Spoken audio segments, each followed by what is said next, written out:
All right, so we're kind of going through today how to post travel ads elsewhere, like good places to post them where you won't get stuck in Facebook jail.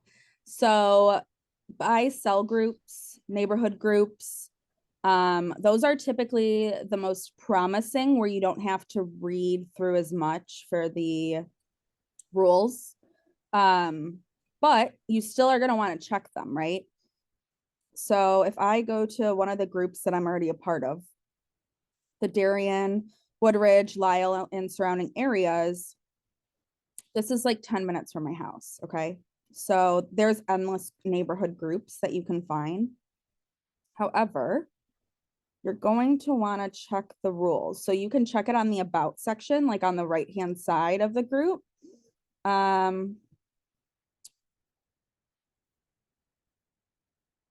And then, yeah, there's like really no rules on this one, right? So it says, if you want to sell it or trade it, go ahead. No worries. Unlike other sites, I won't delete it unless you're using the site to sell illegal items, vulgar language, or multiple times a no-show or any threats against nobody or anybody, et cetera, right? So this would be a good one to post. So you could do this in multiple ways, right? You could do it in the discussion.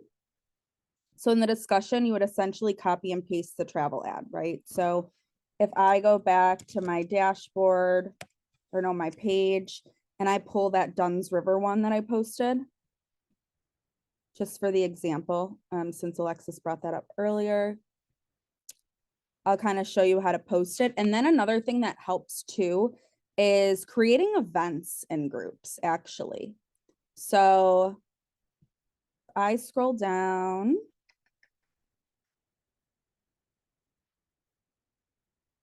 I need to post an ad today, but I'll get that out later.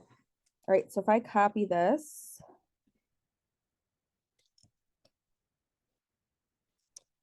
and then I could probably find the photos somewhere on my desktop, but knowing me, it'll take me forever to find. So we're not gonna do that. We're gonna just add it again. And then the fun stuff begins.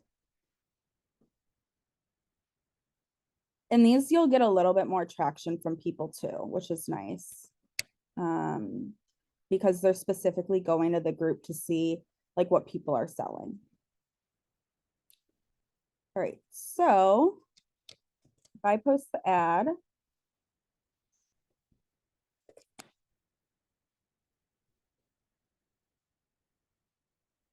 and I add my photos,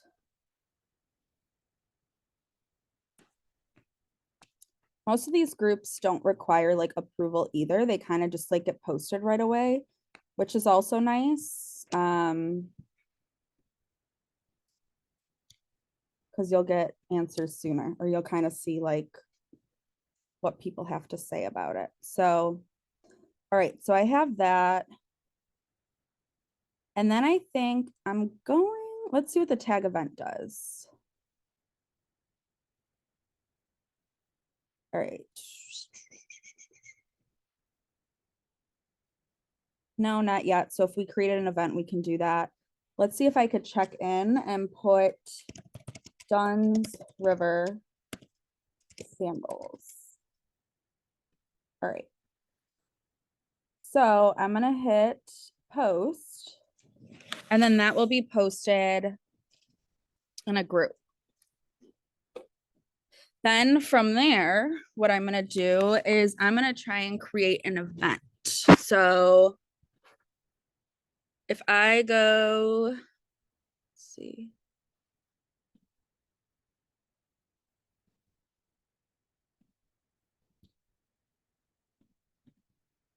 I click events, then I can click create an event. And essentially, I'm going to post this ad in the event like it is already posted. And then the headline, will be, I think I'll do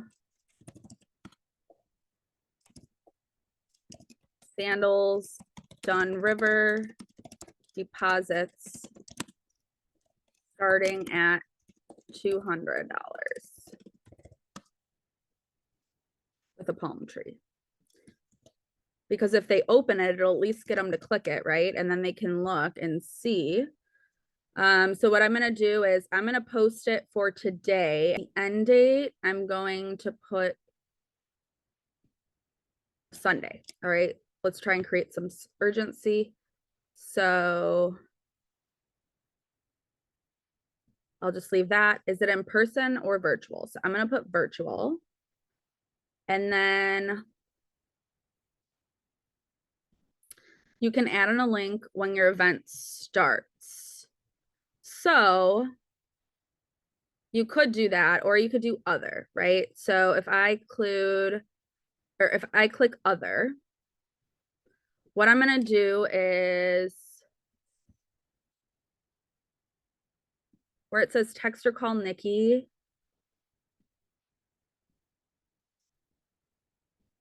I can also put for additional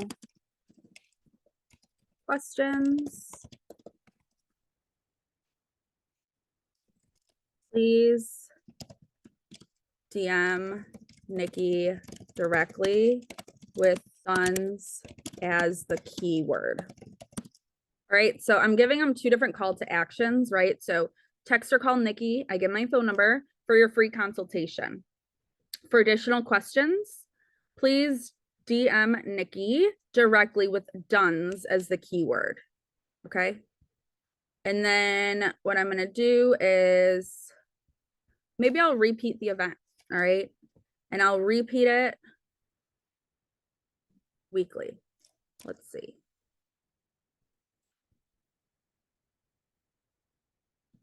Group privacy, I'm actually gonna make it to public, okay? So anyone could see this event, invite friends who are group members, and then let's see what additional settings has. So show guest list. I'm gonna hide that.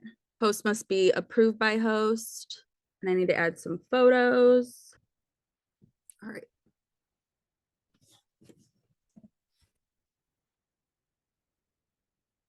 Create event. All right, so it's gonna say invite people.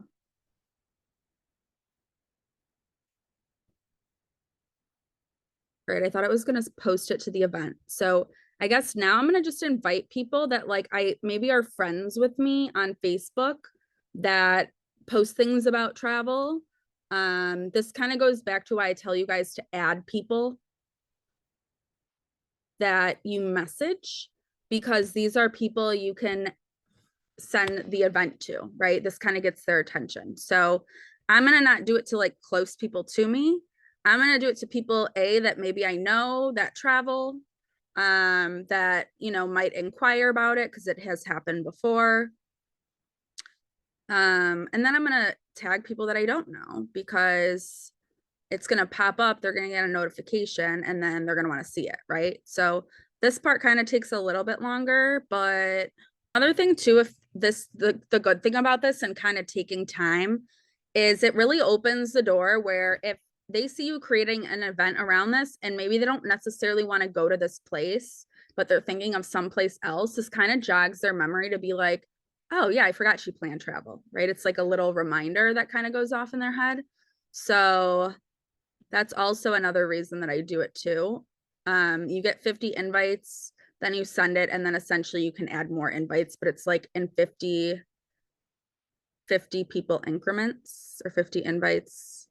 Question about the team building, because how would we know whether we had friended them from team building or other? I don't do it as typically as much, adding them as a friend for team building, but well, I guess I meant when I was inviting people that I don't recognize their name, they may have been someone that I invited from team building versus messaging for travel. But okay. Because it'll still, I mean, people that are team building, obviously, if they're interested in joining the event, they're interested in selling travel. So if they're interested in selling travel, they likely want travel perks, right? So it all kind of ties together. Needs a vacay. Now just remember, like I tell you guys with spam posts, sometimes you need, like if you're gonna post multiple things, like if you're gonna do 10 posts, switch up some of the the verbiage or the characters so that it's less likely to get flagged. Still, you know, the last thing it says, start a discussion, build excitement by getting a conversation going. So I think, you know, instead of adding 7 more groups on this video, because that's obviously not too hard, I'm going to click start discussion. And then I'm going to say,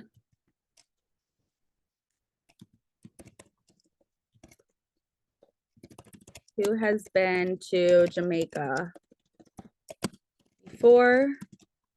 If so, where did you stay?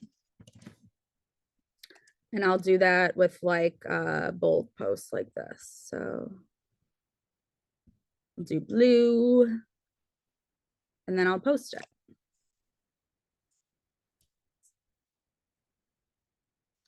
And then if I go to like notifications, you might see if someone comments on something here or if someone puts that they're interested or going, and then that will allow you to reach out to them directly. So you're probably wondering like, well, what do I say when they reach out? So say you were the one to reach out, hey, tell me more about this. Like, what is it going to cost?